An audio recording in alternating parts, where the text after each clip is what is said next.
નમસ્કાર. પૂજ્ય શ્રી સદાશિવજીના ગ્રંથ હું કોણ છું પર આધારિત આ વિશ્લેષણમાં આપણે મોહ નામના એક ખૂબ જ ગહન ખ્યાલને સમજવાનો પ્રયત્ન કરીશું. અને આ આખી વાતની શરૂઆત જ એક ખૂબ જ મૂળભૂત પ્રશ્નથી થાય છે: હું કોણ છું? ખરેખર તો આ એક જ પ્રશ્ન આપણને પોતાની અંદરની શોધખોળ માટે પ્રેરે છે. તો આજે આપણે જે વિષય પર ધ્યાન કેન્દ્રિત કરવાના છીએ એ છે મોહ. મોહ એટલે કે આસક્તિ, લગાવ કે પછી દુન્યવી ભ્રમણા. આ એક એવી શક્તિશાળી ભાવના છે જે આપણા જીવનમાં એક મોટી દ્વિધા ઊભી કરે છે.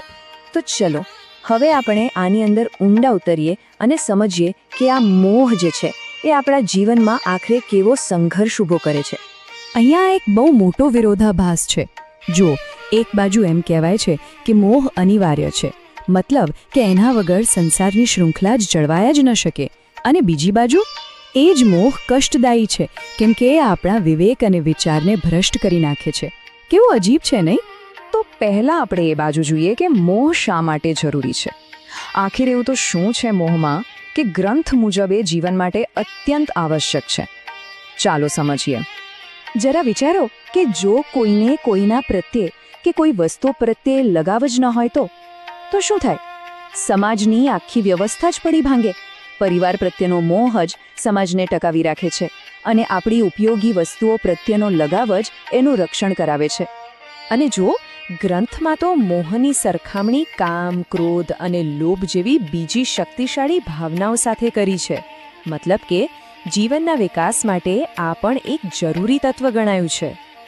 સારું, તો અત્યાર સુધી આપણે મોહની જરૂરિયાત વિશે વાત કરી, પણ હવે આપણે સિક્કાની બીજી બાજુ જોઈએ. આ જ જરૂરી શક્તિ, આ જ મોહ કેવી રીતે અને ક્યારેક ખતરનાક બની જાય છે.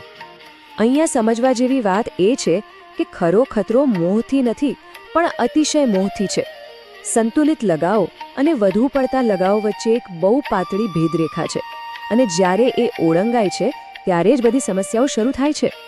આ એક આખી પ્રક્રિયા છે કે કેવી રીતે ધીમે ધીમે પતન થાય છે. સૌથી પહેલાં શું થાય? અતિશય આસક્તિ.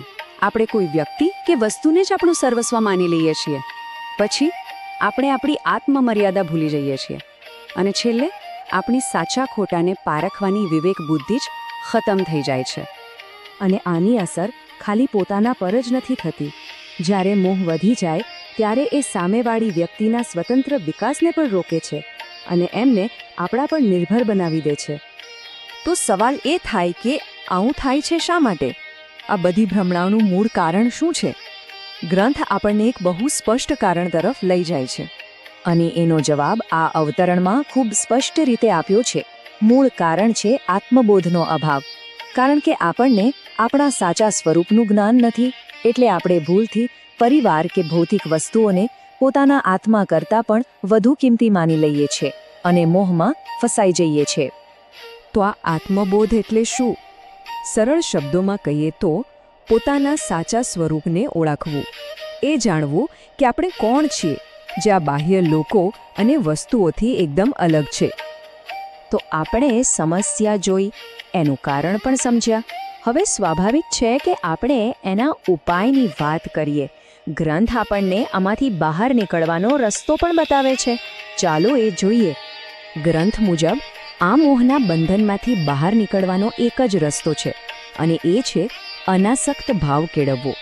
એટલે કે કોઈ પણ વ્યક્તિ કે વસ્તુ સાથે લગાવ રાખ્યા વગર એના પ્રત્યેની આપણી ફરજ બજાવવી. પણ હા, અહીં એક ચેતવણી પણ છે. આ કહેવું જેટલું સહેલું છે, કરવું એટલું સહેલું નથી. મોહની પકડમાંથી છૂટવું એ ધાર્યા કરતાં ઘણું અઘરું છે. અને અહીંયા આખા વિષયનો સાર આવી જાય છે. જ્યાં સુધી વ્યક્તિને પોતાની સ્વાત્મશક્તિ એટલે કે પોતાના આત્માની શક્તિનો અનુભવ નથી થતો, ત્યાં સુધી સાચી અનાસક્તિ કેળવવી લગભગ અશક્ય છે.